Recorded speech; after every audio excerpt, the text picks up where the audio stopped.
I'd like to tell you about a book, Wild Tongues Can't Be Tamed, read by 9th graders for ELA.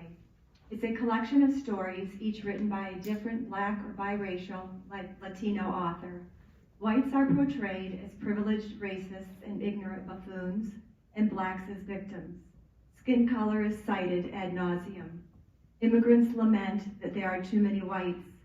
It says our government permits violence against blacks, and that certainly blacks cannot expect to live to adulthood. Antifa is defended. Saving oneself for marriage is mocked. The stories no doubt produce in children feelings of sadness, guilt, anger, the requisite emotions to make them motivated activists to change the world. Some excerpts.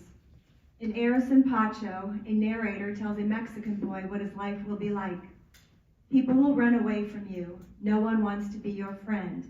Catholics only seem loving and accepting. In reality, they crush your mind and heart. You'll be targeted for not being white, always considered a criminal.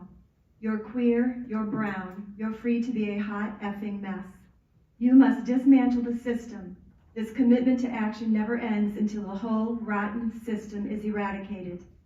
In The Price of Admission, the protagonist speaks of being denied opportunities and targeted by police. She wasn't rich like most of her white classmates. Her obsession of working toward goals is the logic of white supremacy, is trying to gain the approval of the white girls in her class. She strives for goals because white supremacy says there's something wrong with her. She says Trump demonized people of color and immigrants.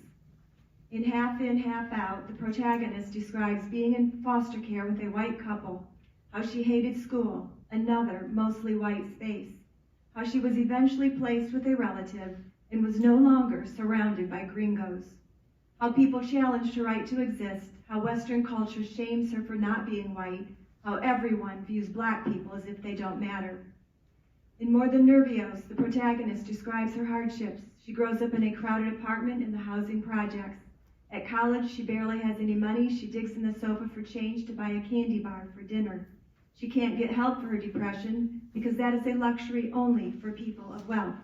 She recalls countless scenes on TV of white people speaking to a therapist. Getting help isn't free because of capitalism. Invisible is a story of a woman who emigrates from Colombia and marries a white American.